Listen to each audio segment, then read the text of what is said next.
Good morning, কেমন আছো তোমরা সবাই? আই হোপ তোমরা সবাই ভালো আছো। আজকে একটা রেসিপি নিয়ে এসেছি। তো এটা হলো হাঁসের ডিম, এই যে ফুটছে, সেদ্ধ করছি। তো আজকে হবে ফুলকপি দিয়ে হাঁসের ডিমের ঝোল। তো দেখো বন্ধুরা, এখানে ফুলকপি নিয়ে নিয়েছি, এখানে আছে আলু, এগুলো সব ভাজবো।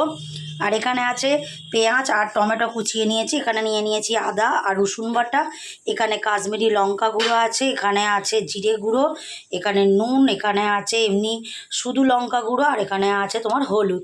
সো বন্ধুরা, চলো তাহলে রেসিপিটা তোমাদের কাছে শেয়ার করে ফেলি। ডিমটা সেদ্ধ হয়ে গেছে, আমি এই দেখো নুন আর হলুদ মাখিয়ে নিয়েছি। এবার কড়াটা গরম হয়ে গেছে, তেল দিয়ে দেবো।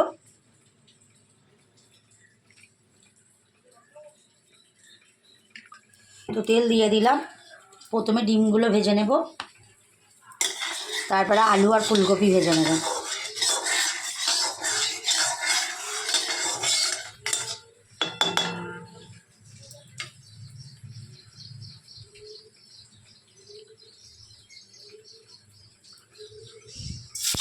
ডিমগুলো আমি ভেজে নিচ্ছি।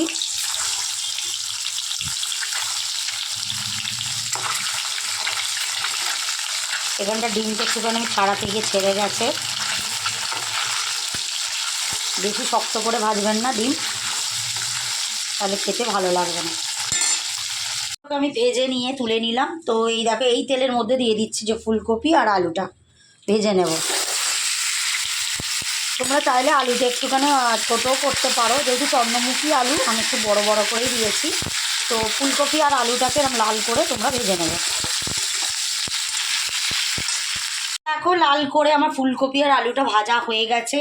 তো একটুখানি তোমার অল্প করে তেল তো বেশি লাগবেই। তো এই দেখো, ফুলকপি যেহেতু তেল টানে, তো দেখো এর মধ্যে আমি আরেকটুখানি তেল অ্যাড করে দেব। তো অল্প করে দেখো এই তেলটা অ্যাড করলাম। পুরো বন্ধুরা, পুরো মাংসর মতো খেতে লাগে এরকম হাঁসের ডিমের ফুলকপি দিয়ে রেসিপি। তোমরা পারলে ট্রাই করো, খুব সুন্দর ভালো লাগে, বিশেষ করে শীতকালেতেও খুবই ভালো লাগে। তো দেখো বন্ধুরা, আমি ফার্স্ট এবার দিয়ে দিচ্ছি এই যে তেজপাতা। তোমরা জিরেও দিতে পারো ফোড়নে, সরি আজকে জিরেটা আমার নেই, গোটা জিরেটা, তো শুধু তেজপাতাই দিয়ে দিলাম। এবার তোমরা দিয়ে দিচ্ছ পেঁয়াজ আর টমেটো কুচি।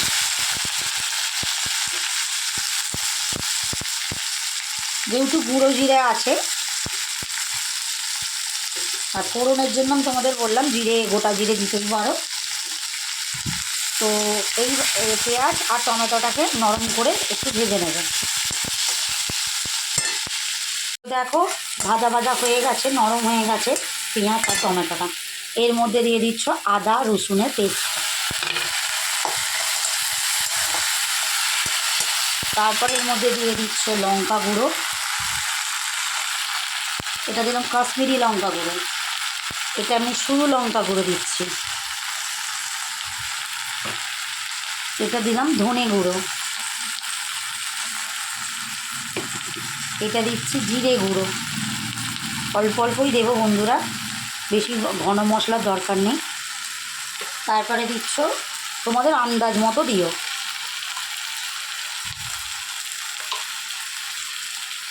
হলুদ গুঁড়ো,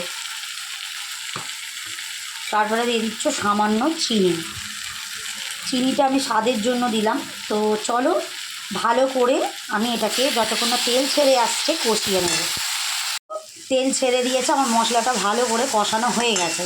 এবার দিয়ে দিচ্ছ এই যে ভেজে রাখা ফুলকপি আলুটা, এটাকে ভালো করে মশলার সাথে কষিয়ে নেবে।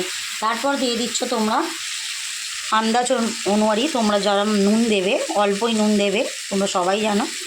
এই যে নুন দিয়ে দিলাম, এটাকে আমি ভালো করে কষিয়ে নেব। এখন ভালো করে আমার মিক্স করা হয়ে গেছে, যে করছি আমি আলু আর ফুলকপিটাকে মশলা দিয়ে। কত সুন্দর কালারটা এসছে দেখো বন্ধুরা, খেতেও খুব টেস্ট হয়।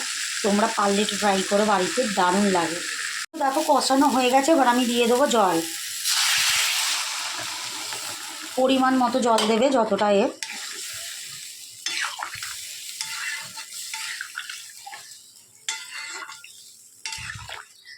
তো জল দিয়ে দিলাম, এর মধ্যে এবার দিয়ে দিচ্ছ ভেজে রাখা হাঁসের ডিম।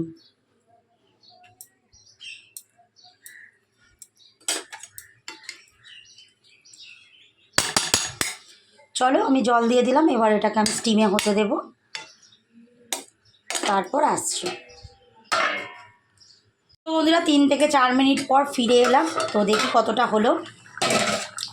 তো হয়ে গেছে দেখো, এই যে ফুলকপিও সেদ্ধ হয়ে গেছে, আলুও সেদ্ধ হয়ে গেছে। চলো এর মধ্যে এবার দিয়ে দিচ্ছ তোমরা সানরাইসের গরম মশলা। এই যে সানরাইসের গরম মশলা এতে আমি অ্যাড করব, দিয়ে তোমাদের সার্ভ করে আমি দেখাচ্ছি। চলো বন্ধুরা দেখো, রেসিপিটাকে আমি অন্য জায়গায় ট্রান্সফার করে নিলাম। তো কেমন হয়েছে বলো লুকসটা, ফুলকপি আলু দিয়ে হাঁসের ডিমের ঝোল। তোমরা পারলে এটাকে ঝটাপট ট্রাই করে ফেলো। তো খুব সুন্দর একটা রেসিপি। তো চলো বন্ধুরা আজকের মতো ভিডিওটাকে আমি এখানেই শেষ করলাম। তোমরা যদি সুস্থ থাকো, ভালো থাকো, দেখতে থাকো মিষ্টি ব্লগ। আমার ব্লগ যদি ভালো লাগে থাকে তাহলে লাইক করো, শেয়ার করে দিও বেশি বেশি করে, আর কমেন্টস করো। আর যারা আমার পুরনো বন্ধু আছো তারা কমেন্টস করে বলো কেমন হয়েছে রেসিপিটা। তাহলে চলো বন্ধুরা, টাটা।